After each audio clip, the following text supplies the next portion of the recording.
আজি পৰা পাৰ্টনাৰ কেইটাৰ লগত বজাৰ যাব ওলালো মানে মালিকৰ আজি পইচা আজি আৰু খোৱাহে কথা এইফালে এটিএমৰ পৰা পইচাকেইটা উলিয়াই লৈ বজাৰ পালোহি আৰু বজাৰ ঘূৰাৰ আগতে আমাৰ নিঞ্জা এখন ভাল জেগাত থৈ লৈছোঁ নহ'লে কোনোবা লৈ গ'লে চেছ 20 লাখ টকা এনেই যাব বাৰু বাইক এখন ভাল জেগাত থৈ লৈ বজাৰ কৰিবলৈ আহিলোঁ আকৌ বজাৰ অহা মেইন কামটো আছিল তামোল মানে দোকানত তামোল শেষ হ'ল তাকে নিব আহিছোঁ আৰু সোমাই প্ৰথমজনৰ পৰাই দাম দৰ মিলাই ল'লোঁ আৰু এটা কাটি দেখাই দিছে ভিতৰটো কেনেকুৱা চালোঁ ইমান বেয়া নহয় দে সোনকালে লৈ যাওঁ আৰু মানে বম গৰম আৰু তামোল কেইটা লৈ পেলাই কুঁহিয়াৰ ৰস খাবলৈ আহিলোঁ বোলো পেট্ৰলত ঠাণ্ডা কৰি লওঁ আৰু খাই বৈ এতিয়া আকৌ দোকান আহি আছোঁ আকৌ দোকান আহিলে মাক দেখাবৰ কাৰণে আৰু এটা কাটিবলগীয়া হৈছে আৰু এইটো কাটি চালোঁ এইটো ভাল বাৰু দেই আৰু ভাল দামৰ অনাৰ কাৰণে মায়ে ক'লে যা ফ্ৰিজত দৈ অলপ আছে তাকে আনি খাগৈ গিফ্ট দিছোঁ তোক ফূৰ্তি কৰ আৰু মই মায়ে দিয়া গিফ্টটো পেটত ভৰাই ল'লোঁ আকৌ আবেলি ওলাই মেলি বিহু চাব যাব ওলালোঁ মানে আমাৰ ইয়াতে জেং বিহু পাতিছে তাকে চাব আহিছোঁ লগত আৰু এটাক লৈ আনিছোঁ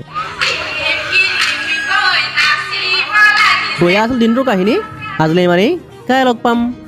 क्या बात है जी एक्टिंग की बात